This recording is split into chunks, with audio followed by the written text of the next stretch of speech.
He's an eccentric billionaire with nothing but a bunch of extra time to spare. He's got his favorite subject and he's happy to share everything he knows about Greece. He'll go to every single ritzy secret event and mingle with his buddies in the 1%, but they find his passion and embarrassment and repeatedly ask him to cease. But never one to back down, ever a pro. He claims there's nothing else that's even worth it to know. So he grabbed his butler Eric and he started a show to see if anything will catch his eye. Now every fresh contestant must babble and boast on the subject of their choosing that they treasure the most. Put your hands together and welcome your host. It's Adal, Maximilian, Josephus, Vin Diesel, Rifai. It's Tell Me About It. Oh, come on in. Welcome to Tell Me About It, a game show about proving the things you love are actually interesting and fun. Hey, actually, I'm joking. Don't come inside. I have a no solicitors sign. And my name, for the record, is Adal Rifai, local eccentric multibillionaire. That's right, I'm an LEM. No, not LEN or Canadian band Len, who I think sang Steal My Sunshine. I am still looking for anyone to show me something that is better and more interesting than the movie Grease, which is currently playing in the background on my 3,200-inch LCD screen. Though I am not doing this by myself, please welcome my butler, who I'll trade for a sheep and a wheat, Eric Silver. Oh, hold on. Can we wait like 5 minutes? This is the part where they get to beauty school dropout. It's my favorite. That's my favorite. Oh my gosh. Favorite pink lady on 3. 1, 2, 3. Frenchie. My mom. Damn it. Wait, what did you say? I said Frenchie, and you said your mom, which I think is an edible slip. Edible slip? Freudian slip. Listen, Eric, I'm sorry, I'm feeling a little under the weather. I took my private submarine down below for a few weeks, and I believe I have, as Tom York would say, the bends. Now, Eric, speaking of trading wheat and sheet... No, I'm sorry. Ooh. Speaking of trading wheat and sheep. It seems like you traded the letters there. I know. I did a little spoonerism. That's what it is. Eric, listen, speaking of sheep and wheat, do we still have the one copy in existence of the game that I created with my good friend from SNL, Settlers of Chris Catan? Oh, we absolutely do. Unfortunately, we have your prototype, which has a lot of you and Chris Catan going to do your favorite things. They did, unfortunately, if you want to find it somewhere else, you will have to find like it was reskinned to be a Night of the Roxbury board game. Okay, that makes sense. I just thought my system worked really well where you could trade 2 Mr. Peepers for 1 mango. No, I think it worked really well. And you were in there and it was a lot of evidence that you, in fact, were Mr. Peepers the whole time. But unfortunately, it turned into just doing Trivial Pursuit and you're getting like a what is piece and a love piece and a baby don't hurt me piece. Yes, that's right. Yeah.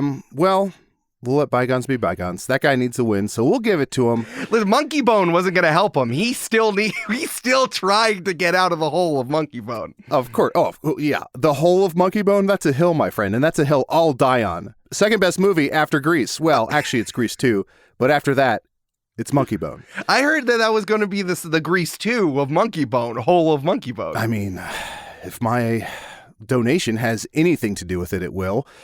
Of course, my third favorite movie is the collective Paramount Plus series Rise of the Pink Ladies, and then number 4 would be Monkey Bones. I thought it would be inappropriate to ask you about it, but I'm glad that you are enjoying Rise of the Pink Ladies. Well, yeah, we'll talk later. Eric, what were you up to while I was at the bottom of the ocean? Oh, just hanging out in my closet, waiting for you to come back. You locked it because you said it was for safety and because you didn't want me rummaging through your things, which, to be honest with you, fair. I would have rummaged through your things. I would really have loved to get out of that closet a little bit, just like to stretch my legs. However, it does my legs do a fun creaking sound now, which is new. Oh, cool. Well, to be fair, it's in the name. I mean, it's basically, the way it's spelled is basically close it. So that's what I did, and I also lock it, just because I have a lot of valuables, including you, Eric. I just don't want anybody to get their grubby little mitts on you. Oh, that's so sweet. You're my prized possession. Then you probably shouldn't have bopped it, twisted it, turned it, and passed it if you were going to care about me so much. Sorry about that. I forgive you because I'm contractually obligated to do so. Oh, you're having contractions. I'm feeling them for you. They're coming all the time, regardless. Every 5 years, you have a contraction. Well, you have to sign a new contract. Eric, I love you, buddy. What, I've never said that before. That felt weird coming out of my lips. I must be really sick. You must have lost your taste or something. Yeah, this iron lung is, I think, messing with my emotions. Also, episode 3 of Succession is messing with them as well. Eric, who do we have as a guest today? Well, you said you wanted to play more games, so instead I got someone who's very informed with games because they're not taking my job. I need this. We have board game designer of Smash Up, Guillotine, Unexploded Cow, and more. We have Paul Peterson. Why, hello. Hey, listen, on my way in, I noticed there's a guy camping out there. Look, I don't know him personally, but it looked like it was Chris Kattan. Is that something you need to know about? Easy mistake to make. That's actually Chris Camptan. Oh, yeah. Okay, good. Mm-hmm. Well, I gave him a couple bucks because he was asking, but. Yeah, and Paul, you can come in from the foyer. Just don't stand on the Chris Caftan. Yeah, and be careful because Piscatan left a mess everywhere. No, that was me because you locked me in the closet. Oh, right. Sorry, right. Okay, there's a lot of things to step over, but I think I can make my way in here. Perfect, yes. Yes, it is a veritable obstacle course of Chris Kattan's. Paul, thank you so much. I'm such a big fan of your games. I'm such a big fan of you. How are you doing? What's going on? What are you up to? I'm a board game designer, so I'm designing board games. And, the interesting thing is that those couple of years where we didn't really go out and see a bunch of people put a little dip in my my output as a board game designer, but now roaring back. Glad to hear it. And I got to say, I'm always a little uneasy. It's one of my favorite games, but I'm always a little uneasy to play Guillotine because, of course, Guillotine is what they used against the wealthy people in France, and I myself have multiple billions, so I'm always scared that one day they'll bring it back as an exception just for my little piggy neck. So, love the game, hate the name. Well, and the connotation. Just make sure that you're always in line behind the piss boy, and you should be fine. Hey, that's a great Piscatan. That's a great thing to remember. Thank you so much. I'll also brag that I once slept in Jacksonville, Florida with B. Arthur, which I consider a smash up. Oh, there we go. Anybody would. I mean, B. Arthur's, maybe a rung down below like Betty White, but I'll give that to you 100%. Thank you. I'll take it. We need all four of them equally. You can't have one without the other. You can't just make jokes without having some sort of anchor. That's ridiculous, Paul. Well, also, if younger ladies are your game, you'd go after Estelle Getty, who was the youngest of the four. And certainly the most likely to want to smash up. Fair. Her and Rue McClanahan. Rue McClanahan was out there, but Estelle Getty secretly really wanted to smash the most. Yeah, 100%. Paul, were you just sitting in your house, just thinking of new combinations of things to smash up? Pretty much all the time.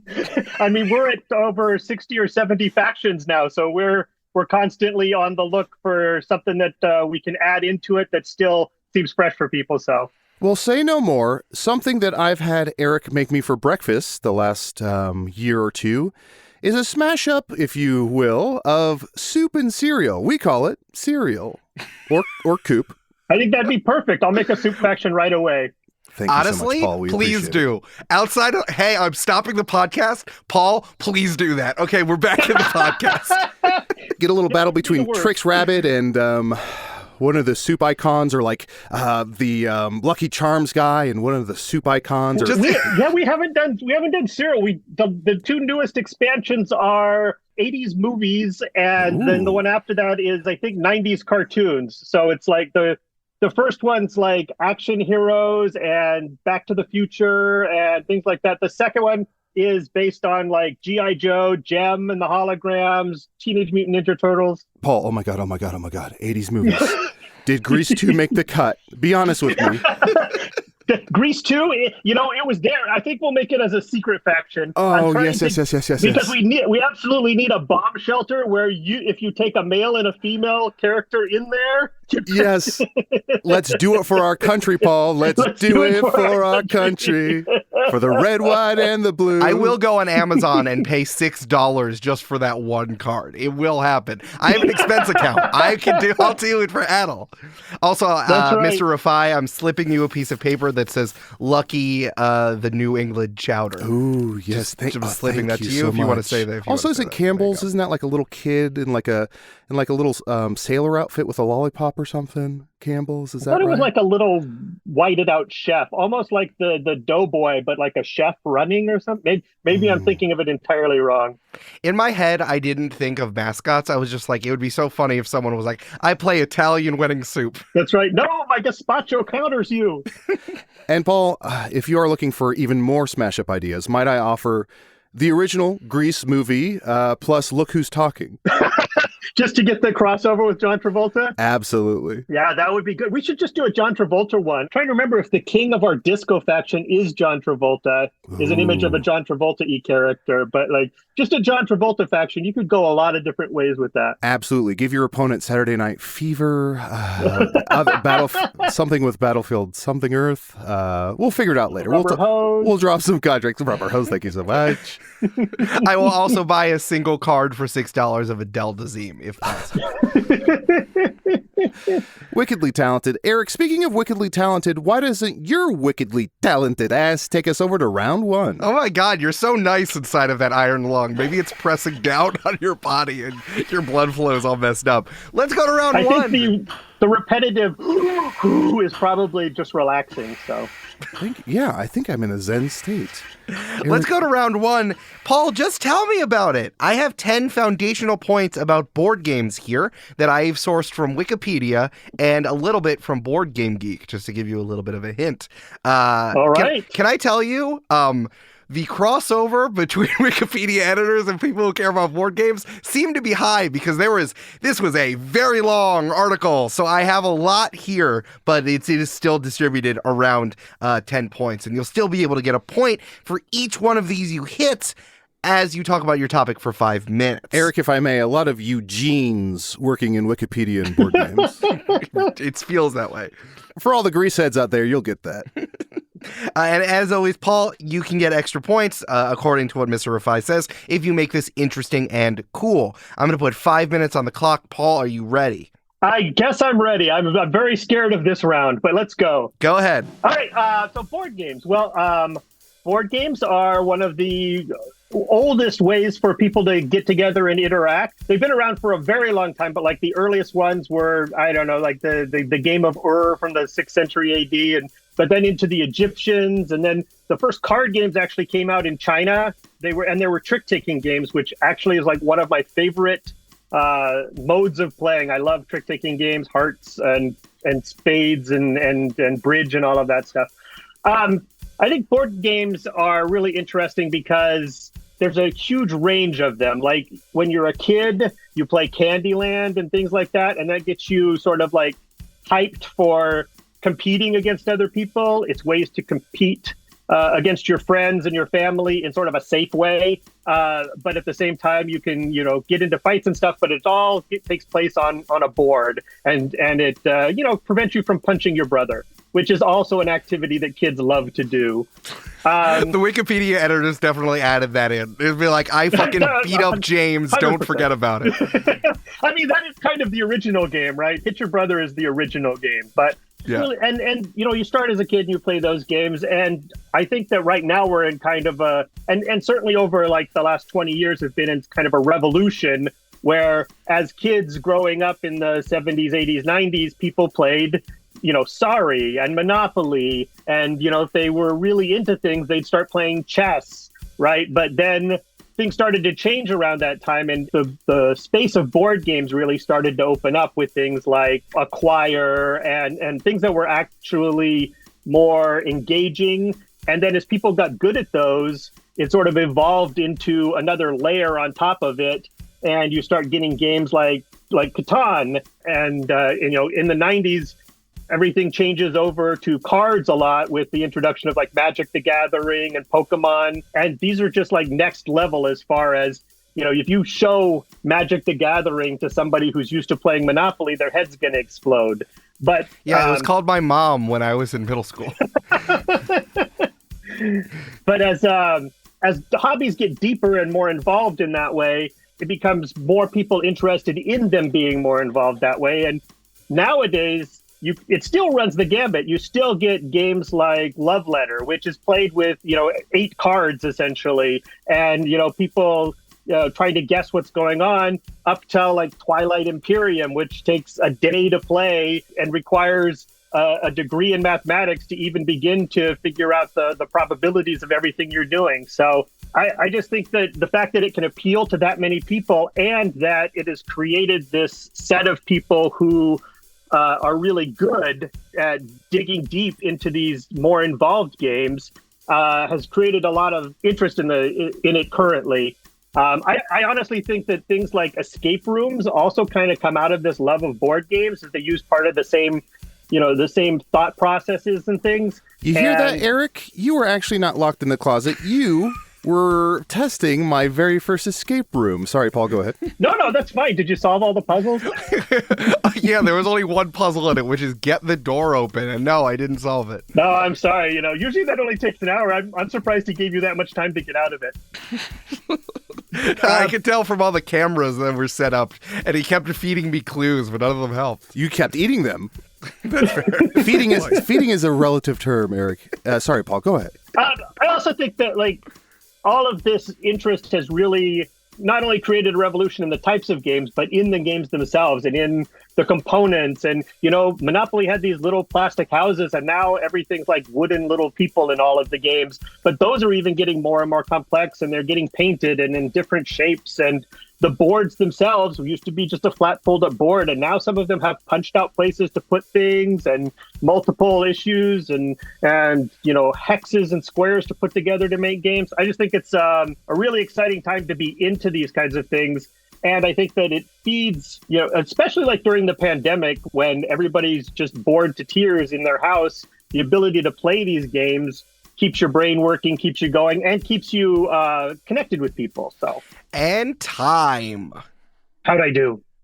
Pretty good. Paul, are you truly ready for me to score this up, for me to make victory points in front of you? I'm ready to argue about how many bonus points I should get. We love to hear it. Yeah. Listen, you hit on a lot of important stuff. You hit on I found this super interesting. The Egyptians were one of the first people to have cards. There's a game called Hounds and Jackals that I thought was the tightest shit of all time. It's amazing, actually. Have you seen the pictures of it? They have these big spikes into the back of like a beast, and that's the board that they're moving around during that game. It's honestly incredible. I really enjoyed it. That was really big. Yeah, you hit on the stuff of people learning things about skill and of luck and having like relationships, which was big. And of course, you talked a lot about the Renaissance. You called it a revolution. Some people say I call it the golden age or the Renaissance that we're currently in of board games. Although interestingly, the first golden age of board games, this is just absolute trivia, was I think from the 1880s to the 1920s, about the time that Monopoly is actually at the end of that, but they considered that a revolution because that was the first time they could mass produce components for it. So I'm outside of my 5 minutes. No, I mean, that's true. That's why that's why Eugene called it a Renaissance on I'm sorry, Wikipedia. I do have to interject here. The golden age of board games was, I want to say 1991 or 1992, when a little game called Crossfire was introduced to the public. Crossfire, of course, the most atypical board game. It involves shooting little BB guns across the board. No real skill involved or strategy, but my favorite game of all time. I would have thought it was lawn darts. Yeah, but it's not as catchy to say, you were into the lawn darts. Yeah, exactly. You can't sing that while screaming to the heavens. There's a lot of screaming in lawn darts, though, to be fair. Well, actually, I did hit Piscatan with a lawn dart. We'll check on him later. Eric, any other scoring? Yeah, you can just take another one out of the fridge. It's in the vegetable drawer, a crisp Catan. Ooh. Yum, yum, yum, yum. It's like Himika. And I was going to give you your final point if you named any of the 5 highest rated games on Board Game Geek, and you did. You hit Twilight Imperium, which comes in at number 5, so you get that point. I was hoping you'd talk a little bit about Euro games, which is a type of game where you get to just decide you're a farmer. And there's some... The difference between Euro games and Ameritrash is a lot bigger than that, but go ahead. Truly. And there's also some other stuff about categorization. So I think you get a solid 6 out of 10. I'll take it, 100%. Hell yeah. 6 out of 10 is very good. And I just got to say, I'm not super religious, but I think we should give all props up to Christ Catan. Let's take a look at the bonus scores. Now, Paul, I'm willing to give a few bonus points here. First of all, I got to say, you mentioned one of the oldest games of all time. You said it was a game of Now, we've all been there. We've all tried to think of the name of something, and it just right out of the grasp of our brain, and we say, if you can remember the actual name, I will give you a bonus point. I believe it's actually called the Game of Adal. Wow. 10 extra bonus points there. Thank you so much. I also would have accepted the game of ER. Big George Clooney fan in my house. Let's see here, as well as Julianne Margulies. Some other bonus points to give. You mentioned trick-taking, which is my reverse Thanksgiving, so bonus point for that. You also mentioned punching your brother. I've also punched your brother, so we'll give a bonus point for that. Yeah, he says hi, by the way. Give him a punch for me. You also mentioned, I hate to say it, you mentioned a revolution. Of course, revolutions make me think of guillotines, both right? your game and my neck.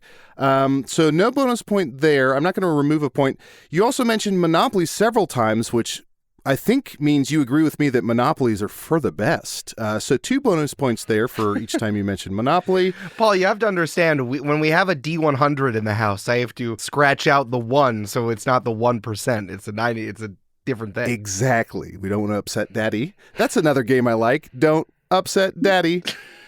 Very fun. I also need a little operation on my lungs. Paul, 2 more chances for bonus points here. Number 1, yes or no, Quacks of Quedlinburg is a very fun game. Oh, it's a very fun game. Absolutely. Great. 2 points for that. Great.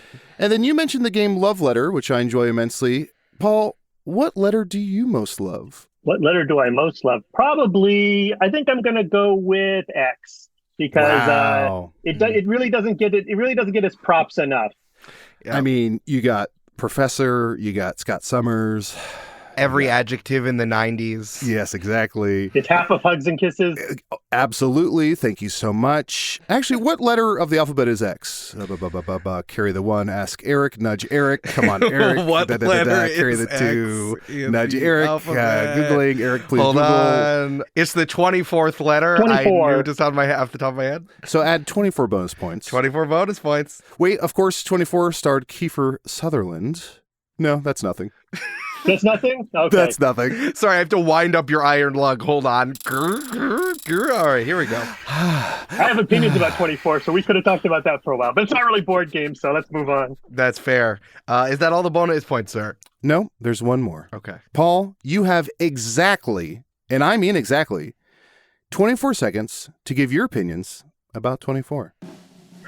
I think that there was a good show and a good premise, but I really, really, really think that it's really hard to fill 24 hours, and there should have been some entire episodes where just everybody was asleep because it's the middle of the night.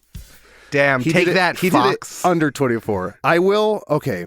So there was 5 possible points for that. You didn't mention the mountain lion, which is by far the most egregious introduction. So we're going to take away 4 bonus points there. No, that's totally fair. Which leaves you with 1 bonus point. So add that on to his score, Eric. All right, that totals up to 47 bonus points out of round 1. That's impressive. Woo! Out of a possible 10. Amazing. Incredible. I am a game designer. I do know something about gaming the systems. Paul, would you say this game is balanced? And you have to say yes, or Adal will kill you. It is one of the most balanced and fair systems I've ever encountered. I have no comments on it. And Eric, we got the audio recording. Yeah, of it? I'm going to put that on the website immediately. The game designer said that. Yeah, just legally cover me. Why don't we go ahead and, what am I, the green meeple? Why don't you move my green meeple 1 space up to round 2, please? Absolutely. The round 2 is the perfect thing. Paul, what is the perfect encapsulation of board games? If someone asks you, well, what's an example for why you love this thing so much and you devoted your whole life to it? In your profession, you might say. What would you say? It's how they let people interact in interesting ways and stretch their brains while they're doing it. I think it's one of the best social glues, essentially, of people getting together, performing an activity that they all like together. Even if they're competing in it, they still just have a great time. It's one of my favorite things to just meet with people and do. So, have you ruined this by you becoming a professional smasher upper? There are I could tell some really interesting stories about this. Like one time we were playing a game with a bunch of game designers, and it was Waterdeep. Can't remember the full name for Lords Waterdeep. of Waterdeep? Lords of Waterdeep. Thank you. So one time we were playing Warlords of Waterdeep, a whole bunch of game designers, and we opened the box for the first time, and we all went, ooh, because the packaging and the layout of the components in it was amazing, and that's something we all like grok and know and think about, is how to put components in a box. We hadn't even played the game yet, but we were all super excited about the way they had constructed this box. So it doesn't tend to ruin things for me. It's because I play games a lot, I'm kind of good at them and things. And so sometimes it can be difficult to play in a way with people that I'm not like comfortable, like just crushing them because I see the strategy to do it. But that does by no means I'm the best player around, and I really enjoy playing with people on my level at board games. So Well, that's fantastic. That reminds me, I mean, the unpackaging of a board game is such a beautiful experience. I have to admit, 4 years ago, we here in this mansion, we started to unpackage Gloomhaven. And 4 years later, we're still unpackaging it. I think we're 48,000 hours in. The plaster of Paris still has to dry, but we are so excited to eventually play that game.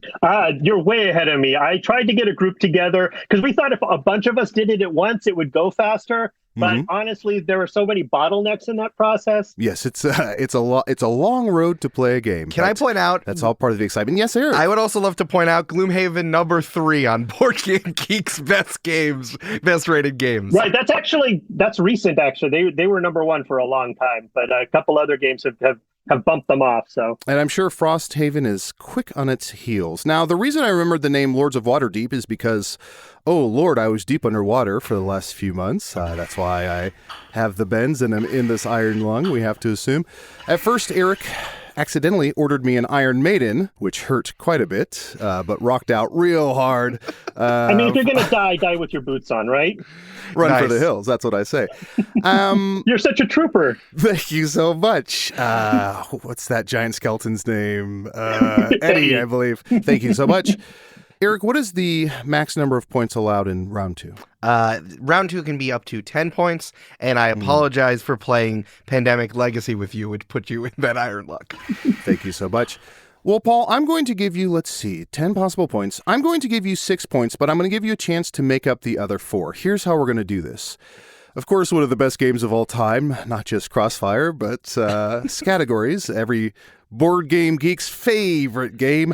I'm going to use your initials, Paul Peterson, PP. You need to name 4 other famous names with a first and last name beginning with P for 4 extra points, and I'll give you, like last time, I'll give you 24 seconds. Okay, Peter Parker, Peter 1. Piper. 2. There's so many Marvel names, and Peter Parker's the only one that's coming to my mind. You're never gonna land this. I don't think I'm gonna be able to land this because the rest of them. Well, that's the hook. That's the hook. No, yep. I'm not gonna get this. I got those 2, and I'm done. Never land in time.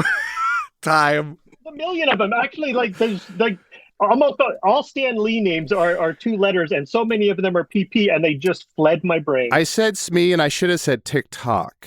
Of course, Peter Pan, of course. But I'll clap your hands to give you energy. That was time. You got 2.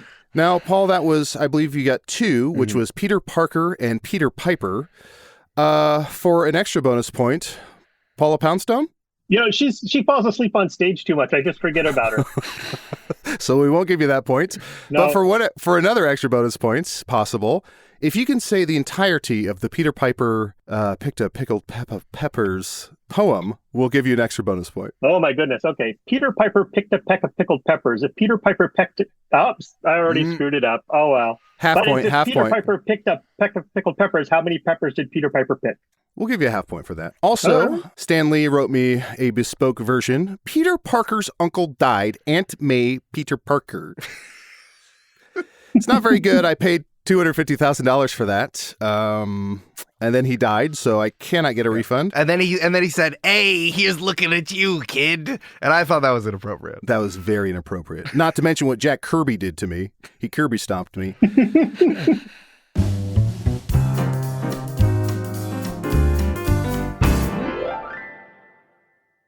Hey, it's Eric, and this is the Butler's Pantry, where I can hide out and no one tells me what to do anything about, and I can tell you directly about the podcast. I also got everyone little matching ties, so we can kind of look like the family from The King and I, which I think would be fun if we were all related, and Maria was there. We also have a Patreon. If you're liking what we're doing here, please support us at patreon.com/TMAIpod, where you can be a junior audio butler just like me and get your own little broom hung up here in the patron, just like our newest patron, Erica Belasis. You're all wonderful. Thank you for supporting this new show that we're doing here in the year of our Lord 2023. It's hard being a new show, and we're having a lot of fun. So tell your friends, join the Patreon. You're the best. It is our favorite time of the year here at the Multitude Podcast Collective. It's Multitude Annual Survey time. This is your chance to give feedback to Multitude as a whole, as a podcasting collective and company, and each of the shows in the collective that you listen to. Tell us how we're doing, where you want us to do live shows, what new merch ideas you want, and all of the deep-seated feelings you have about podcasting. We want to hear about them. We're actual podcast nerds. We definitely want to know. The survey takes 10 minutes tops. Works great on desktop and mobile, and ends with the biggest collage of pet photos that we've ever done in all of our years doing the Multitude survey. The results of the survey really helps us chart a path for the future. Your answers and suggestions were the seeds that grew into the multi-crew, digital live shows, the Discord, ad-free episodes, and new shows like Games and Feelings and Tell Me About It. So we want to hear your voice. Go to multitude.productions/survey right now to fill out the survey. We're accepting answers until July 9th, so fill it out as soon as you can. It is multitude.productions/survey, or click the link in the episode description. You hear our voices all the time. Now let us hear yours. This episode is sponsored by BetterHelp. Think about the time you spend on yourself in a given week versus how much you spend on other people. How do you end up balancing the two? It's kind of like playing a game, right? You have to tell people that the games that you want to play, and then you got to put the time into making sure they know how to play the same game you want to play. And also you got to do the games that they want to play and also like allow them to be accommodating for you. But there has to be a balance between those two things. And you can set those boundaries in therapy. You're learning positive coping skills, how to set boundaries. It empowers you to be the best version of yourself. And it isn't just for people who experience trauma. It's just for dealing in this life that we are living in 2023. There's a lot going on. It's never been more complicated. And sometimes you just need to talk to somebody about it. And that's where BetterHelp can come in. It's entirely online. It's designed to be convenient, flexible, and suited to your schedule. You just fill out a brief questionnaire to get matched with a licensed therapist, and you can switch therapists at any time for no additional charge, which finding a therapist to click with you is the hardest part. BetterHelp makes it easy, especially if you're looking for someone online and you don't have any access in your area. So find more balance with BetterHelp. Visit betterhelp.com/TMAI today to get 10% off your first month. That's BetterHelp, HELP.com/TMAI, or click the link in the episode description. We are also sponsored this episode by the podcast Black People Love Paramore. Black people love the band Paramore, but what other seemingly random things do large groups of Black people love? I'm hooked. This copy for this podcast is already great. In an effort to make Black people feel more at home through community, Black People Love Paramore, or BPLP, I'm sure is the abbreviation they use, creator Sequoia Holmes compiled a list of other things groups of Black people like and started her podcast, BPLP, Black People Love Paramore. Every episode, she talks about one topic that groups of Black people like that mainstream media doesn't necessarily associate with Black people. Episode topics include anime, Tony Hawk, ginger ale, Uno, Cash App. This podcast sounds great, and a whole lot more. If that sounds like you, check it out. It's called Black People Love Paramore, and you can find it wherever you listen to your podcasts. Incredible. And now, back to the show. Eric, why don't let me draw this card here. Ooh, it says round 3 community chest. Wonderful. After round 2, you have 55.5 points. Paul Peterson picked a pack of pickled points, which is pretty good. We're at round 3, the question and answer portion. We have some follow-up questions for you, much like someone if they weren't really paying attention to you giving them instructions to a new game. Mr. Rifai is going to ask you up to 3 questions, and please answer them as best as possible. Paul, are you ready? I am ready. Question number 1. How do you respond to the following statement? Ugh, I don't know how to play this board game. It seems so hard. I also do not have enough patience or auditory comprehension skills to pay attention to you teaching me the rules. My learning style is visual, but I don't know I'll learn by doing. Paul, this is boring. Oh, I would say, no, come on. Let me show you how to play the game, and we'll keep it simple, and we'll do it step by step, because that's the best way to learn a game. And you know what? If we play it wrong the first time, we'll just play it again, and we'll play it right the next time. Wow. To quote Casablanca, possibly incorrectly, play it again, Paul. You also mentioned Step by Step. Paul, for a bonus point, name any cast member of the hit TV show Step by Step. Oh, no. Nope. I'm going to say Julia Roberts. That can't be right. I want to give you the point, but that can't be right. I'm going to say Tootie. Was that one? Let's move on to question number 2. Paul, why are so many board games about pretending you're a farmer? Are we all trying to escape our responsibilities and be a yeoman meeple for a little while? I think actually the answer to that is because it's a place that everybody at least has some amount of knowledge about, or at least an idea of what's going on there. Like, farming is, the second oldest profession. And so people might not know as much about the oldest profession, but it's just something you can imagine. It's historical. It's common knowledge, as it were, as opposed to if the game's about banking or about, running a riverboat casino, people's experience of that they won't grok it as instantly and can't jump in as well. Gotcha. I also feel like with all the different names they have, I need to take Latin just to say them.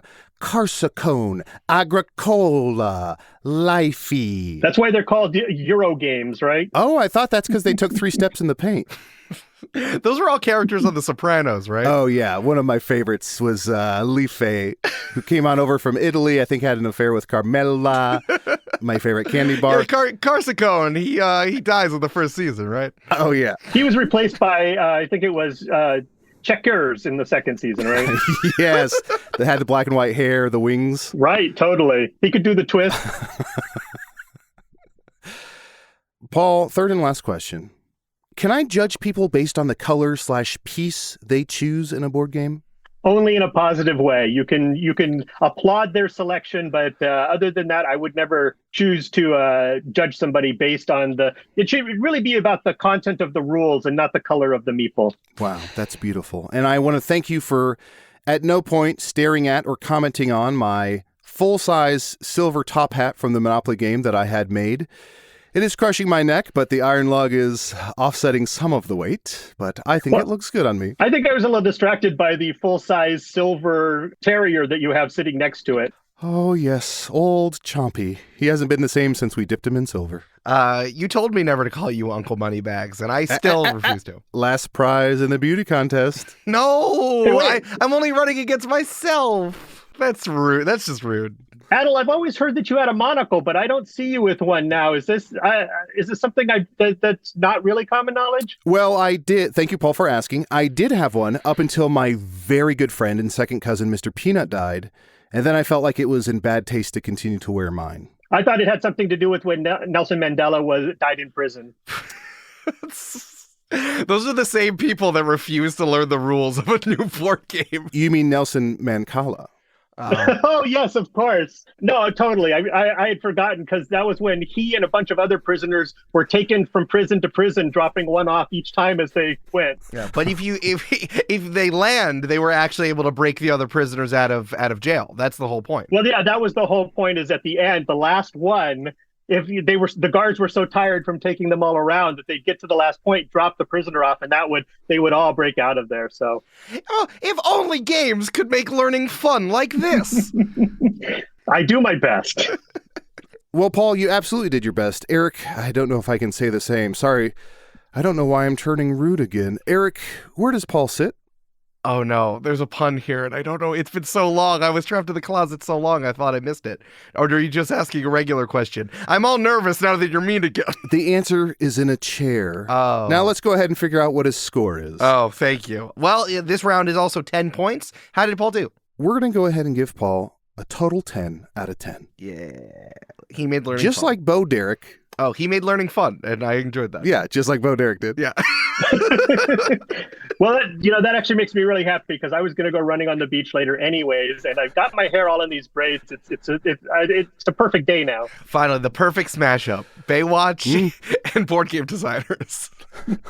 Well, let's continue. Hold on, I'm rolling.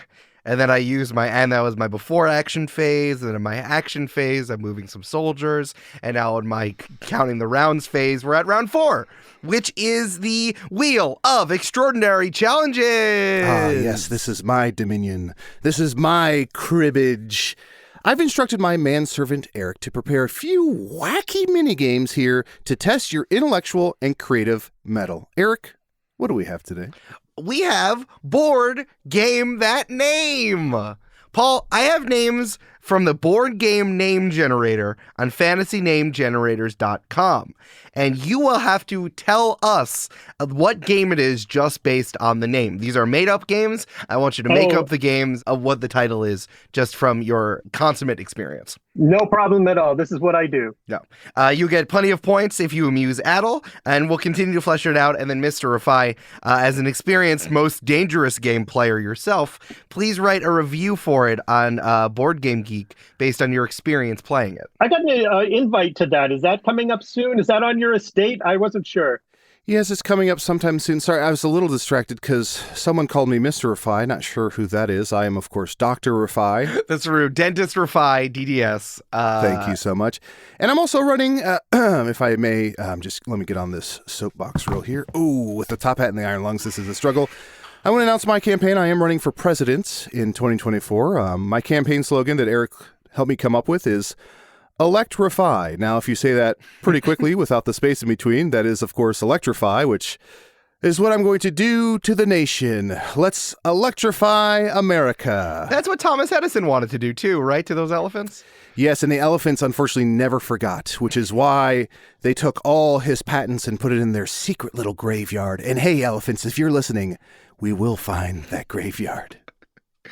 Paul, before we begin, I just wanted to share something that was on this website because I think you can tell that this was made by a games creator. There's like a little preamble that's like, this is how we use the generator, blah, blah, blah. And here's the second paragraph.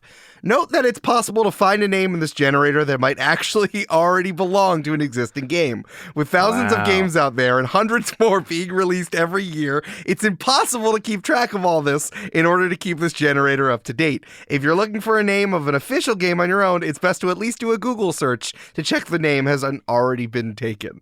Does this? When you first started saying, I've got all these names and I thought you were going to say you have to guess which ones are real games and which ones are not real games. And I was just going to say yes to all of them because the names of games are everywhere.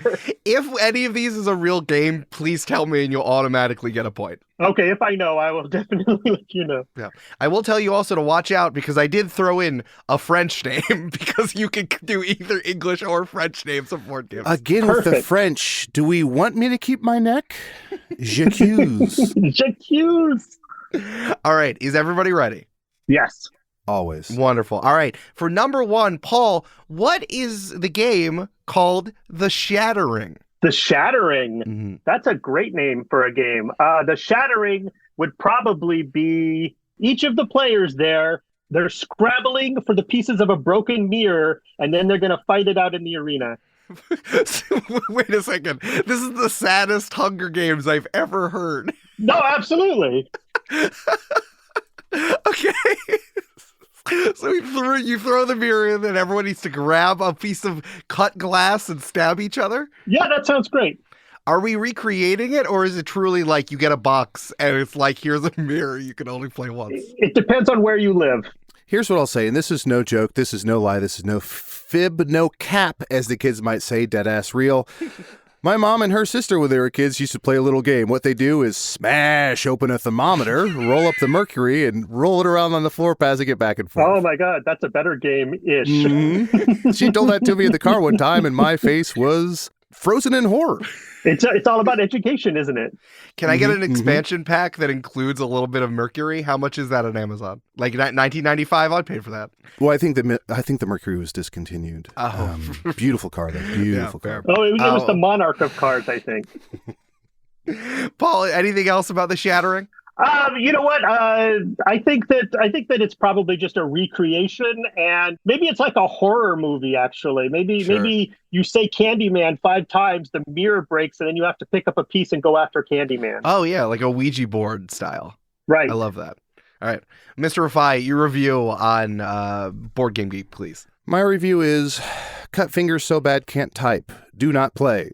I knew I'd get a 1 star out of there. All right, Paul, your second one is called Beef Up. It's called what? Beef Up. Beef Up. Yeah. Beef Up. All right. Beef Up has got to be a simulation of raising cattle. It's very in-depth. You have to balance your the area of the land you have. And what you really don't want is for people to play like the government inspectors coming in and checking your carbon footprint. So, how many different books does this game come with? It probably comes with, like, the manual itself is just really thick, right? It's hugely thick, but then it's got some appendices that are added on, which like there's a sheep expansion where you start getting into the ranch wars where the cows and the sheep need the space and the 2 different kinds of ranchers are fighting over it. Then you've got water rights when you start getting into that. So it can get pretty complex. I hope in the second edition they break it into different ones so it's not one person with with like a 30-pound book. Well, I mean, like heft is actually sort of a stat for games now. We look at games like Gloomhaven or My Father's Legacy, I think it was. Like, these games are like 10 pounds, no doubt. Like, the shipping on them is just crazy. Beef Up, world's heaviest game. You know what? You don't even have to play the game and you will beef up. You just lift it and put it down and lift it and put it down. I love it. I hate to mention it because it's going to trigger some unwanted memories, but again, no lie, no cap, no fib. The Frosthaven game, which just came out, the sequel to Gloomhaven, they hired a submarine expert to some degree to help package and fit that many pieces into a box. True story. True story. That makes total sense to me. No. Mr. Rifai, your Board Game Yes. Geek review. Very excited to play Beef Up at first. Then I realized it was another farming game. Also caused a lot of confusion because every time someone said raising cattle, I turned my head because unfortunately, my name is Cattle without the C.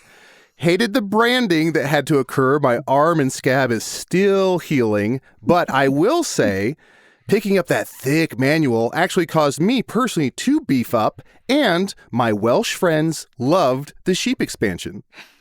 How many stars on this one? 3.5. Okay. Good. All right. Here's number 3. This one is called Moxie. Moxie. Oh, great. Okay. This it's set in like the 30s and 40s, and you're competing actually soda manufacturers. And so you're trying to bring your soda to the forefront with competition, but at the same time, you have a lot of strategies around destroying your opposition by getting the feds to think they're making alcohol, actually, so that they come in and bust up their barrels. So it's all about having the guts to lie to the government while still bringing your brand of sodas to the forefront. I know that my FBI agent who spies on my webcam is listening. Paul has said 2 straight games about lying to the government. Wait, you're being investigated by a federal boob investigator? It's the only investigator I knew in college. Now I extremely want to play this game. Paul, is there like I can only imagine that there's a lot of like very nice figurines. Like, does everyone get like a glass bottle of Coke where you have to like put the little cubes that are like your victory points? Well, I mean, like, the currency is the bottle caps, but everybody has their glass bottle that they move around the table with different labels on it. And at different points, this could be a legacy game where you cover up the old labels. Like, maybe the old labels are beer bottles and you cover them up with your soda bottle label now. So I love that. Now I'm thinking about what name of soda I want to make, and the only one I can come up with is Oopsie with an exclamation point.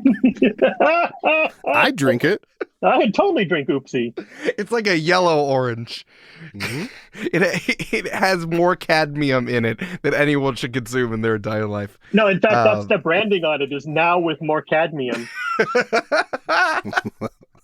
The Oopsie is from us pouring in more cadmium. That's right. My soda is going to be boron free now, though. So, and my soda is just going to be liquid laudanum. Hey, not if I send federal boob inspectors to both of your plants. Come on. Mr. Rifai, your review. Yes. What to say about this game of sodas? Well, not to be a jerk, but you should bootleg it to your nearest board game store to buy a copy. Say Ness. The game on everybody's list is gonna be Moxie. 10 out of 10 stars. 10 out of 5. Sorry, 10 out of 5 stars. 10 out of 5 stars. Hell yeah. All right, this is your final game, Paul. I seem to be warming up. I'm getting better and better at these. It's good. It's good. Let's see if you can have the feds investigate you in this one. It is the French one. It's called Prospérité. Prospérité? Yes, I believe I'm pronouncing that correctly, or at least kind of sort of badly. Is the French. Yeah, this is the French one. All right. Yeah, and just looking around the room, I do see, Eric, where you got this name. This is my designer French deodorant. So, Paul, do with that information as you will. No, I'm sorry, that's anti-perspirite. Different. Very, very different. Sorry, it's a deodorant to keep the French away. Because, again, I can't stress enough, I don't want a guillotine anywhere near me. Fuck off, frogs. How many times have we said no guillotines? Please, Paul, go ahead. Of course. Prospérité. Since it's French, it's got to be about being the best at something very French. So, in fact, that's what it's about. It's about being the best at being French. So you compete in different things like constructing world monuments, because they have a history of that, or making the best cheese. And actually, there's an entire round where it's about who can hate Americans the most. That's good. There's a whole thing that you just stand up a little meeple of George W. Bush and then just let him have it. You have to throw that's one of the rounds. There's a little statue of him, and you either throw a shoe or a pie or an egg at him, and you have to choose between. You reach into a bag to pull out one of those things. And then whoever does the best job, whoever knocks him down with the object they throw. Well, you reach into any French bag, and immediately you're going to pull out I want to say 6-foot-long baguette, if the movies are to be believed. Honey, I just need to unwind. Why don't we pretend to be French for an hour? Good, let's get 2 to 4 of our friends over and just throw an egg at George W. Bush. Let's see who's the best at being French. Yeah. I will say that since this is our podcast, Paul, if you make an expansion to Guillotine and call it Prospérité, Mr. Rifai owns 50%. I'm pretty sure that's what's in the contract I signed. I looked over it pretty carefully, but so yeah, no worries about that. Wonderful. And finally, Mr. Rifai, your review. This game is an all-ball pawn in the ass. Wow, I hate to be reminded of the French. Also, the best at being French, we already know who's the best at being French. Jean Reno. Watch The Professional. Hey, you know what? Actually, I do want to watch The Professional because this game reminded me of The Professional, and when Gary Oldman screams, "Get me everyone," I'm going to go ahead and give this 4.2 out of 5. Also, 0 out of 5 for the Gerard Depardieu stinker, Guillotine Wolf. Do not watch Guillotine Wolf. Gerard Depardieu the right thing? Sorry, edited my previous review because I thought of something. Anyone up? Edit. I had a better joke. Mr. Rifai, if you could hear me over the sound of the iron lung, I want to bequeath you one of my points that you give me 3 on Christmas every year. Wow. Thank you so much. It's like getting a VMA, which I have. And several MTV Moon Men. You did it. You best kiss 3 years in a row. All right. Stop reminding him of French things. Yeah. Oh, Eric. Thank you, Paul. Eric, 10 points from you. No, that was 3 years of Christmases. Oh, geez. Okay.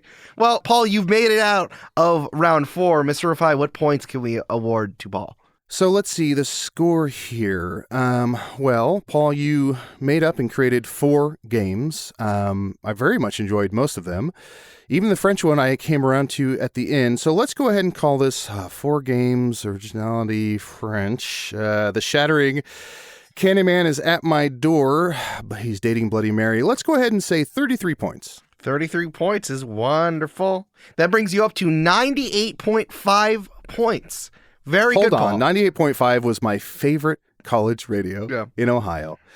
Let's take it down just to 98. I absolutely will. I remind you of 98 Degrees because you got Best Kiss with Nick Lachey. Hold on. 98 Degrees is my favorite boy band, except for 5. I do enjoy the band 5. Add 5 points to 98. Add 5 points. All right, Paul, you're up to 103. Remember that song, Baby When the Lights Go Out? I don't. Okay. Neither do I. The lights were out. I couldn't see Forget I said anything. No, the lights weren't seeing. I think I used to know that, but I think I've forgotten as well. 3 points from Paul. Oh, yeah. Wait, I remember. 3 points to Paul. Oh, we're back at 103. Paul, thank you so much. 103 points. That is nothing to French sneeze at. Fuck, I'm doing it subconsciously. Is that when you have your tongue out? Yes. Of course, Michael Jordan, the most famous Frenchman. A lot of people don't realize he created the beret. That's why it has a Nike swoosh on it. Paul, thank you so much for stopping by. We loved having you. One more what thing, a joy. Sorry, Mr. Rifai. There's just one more thing we have to do. That's right. For a final bonus point. You will answer this random trivia question about the world's most perfect film, The Professional. Or, sorry, now I'm thinking about the French. Grease. We're talking about Grease. Natalie Portman was not in Grease. Although that would have been amazing. Grease holds up. They actually overaged their actors, unlike The Professional. How unprofessional to cast an 11-year-old. Anyway, we've talked about just now how the actors were way too old to be high schoolers in Grease. Jamie Donnelly, who played Jan, dyed her hair black for the role, but it grew back so quickly that her gray roots kept showing. Your gray roots are showing. Instead of dyeing it again, what did they do to cover up her roots? Oh, that's a great question. I'm trying to think of that character. I think they put a wig on her? Wow, that's a great guess. Unfortunately, it's wrong. The director killed that Jan, cast a new Jan. That's where we get the phrase. That's where we get the phrase, cast a new Jan. Oh, no. Okay, they colored her hair black with a crayon every time she came to set. That makes more sense. Honestly, both of your suggestions were better than coloring your hair with a crayon when they come to set. Let's take a look at the high scoreboard. All right, our scoreboard is quickly filling up. Paul, you did an incredible job. You came in at number 3 with 103 points. Paul, that bumps you ahead of both Amanda McLaughlin, my wife, who talked about retirement plans. Say it the way I want you to say it. That is Amanda McLaughlin, my wife. Thank you, Duck Borat. Quack, who talked about retirement plans, and Jeffrey Craner, who talked about the Dallas Cowboys. That also puts you ahead of Janet Varney, who talked about miniatures, Matt Young, who talked about toy collecting, JPC, who talked about The Witcher, and Austin Horrigan, all the way at the bottom, talking about Lord of the Rings. However, you still cannot defeat Corinne Caputo, who talked about plants with 333 points, and our number 1 slot, Dr. Moya McTeer, with 5,075 points, talking about exoplanets. Well, what am I going to do? Like, she's out of this world and the plants just keep growing, so. Fair. That's a really good point. I had to consider it. Thanks for making learning fun. Paul, thank you so much for swinging by. We'll see you in the funny papers. Well, I hope not. I mean, I'm contractually obligated not to be in comics and newspapers. Oh, are you not? I thought you were cast in the new Ziggy cartoon. It was just a one-shot, right? And I'm just kind of strolling through the background, so it didn't really count very much for my IMDb. Fair enough. I would pay $6 for that single one-shot. I would add it. I would need that expansion. Paul, is there anything you would like to let our guests know about? Anything you want to plug? My game of Smash Up just keeps on rolling, and we keep putting out new expansions. So we've got a couple of those coming up pretty soon.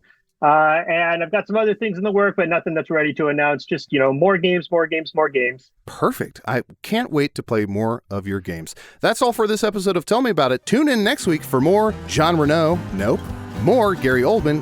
God damn it. And less Natalie Portman. That's better. Say goodbye, Eric. Goodbye, Eric.